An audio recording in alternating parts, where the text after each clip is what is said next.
எல்லோருக்கும் வணக்கம். இன்றைக்கி நாம் பார்க்க போகிறது கலியுகம் தமிழ் புத்தாண்டு 5126 அதனுடைய பலன்களை பார்க்கலாம். தமிழ் புத்தாண்டு வருகின்ற ஏப்ரல் 14ஆம் தேதி திங்கட்கிழமை பிறக்கிறது.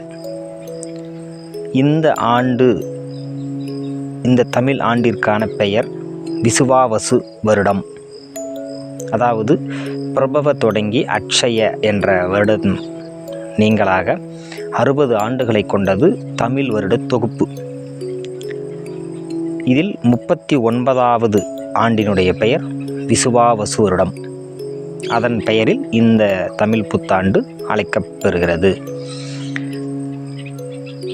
தமிழ் புத்தாண்டு கொண்டாடும் போது முதல் மாதம் சித்திரை.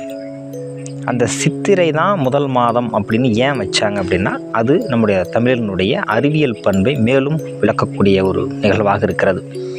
நமக்கெல்லாம் தெரியும், எல்லா காலத்திலும், அதாவது வருடத்தின் அனைத்து மாதங்களிலும் சூரியன் சரியாக கிழக்கு நோக்கி தான் உதிப்பது இல்லை என்பது எல்லாருக்கும் தெரியும். 6 மாதம், அதாவது உத்தராயணம்னு சொல்கிறோம்,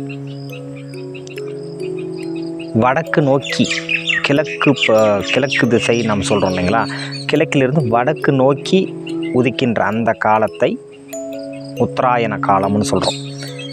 அதே போல் வடக்கிலிருந்து தெற்கு நோக்கி உதிக்கின்ற அந்த காலத்தை தட்சிணாயன காலம் அப்படின்னு நாம் சொல்கிறோம். அப்போ எல்லா மாதங்களும் சரியாக கிழக்கு நோக்கி உதிப்பது இல்லை.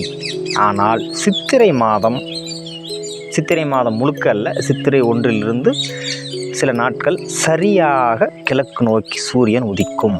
அதை தான் நம்முடைய முன்னோர்கள் மிக சரியாக வானியல் சாஸ்திரத்தை கணித்து அந்த மாதத்தை, அதாவது சூரியன் சரியாக கிழக்கில் உதிக்கக்கூடிய அந்த மாதத்தை, அந்த மாதமான சித்திரையை வருடத்தினுடைய முதல் மாதமாக வைத்திருக்கிறார்கள்.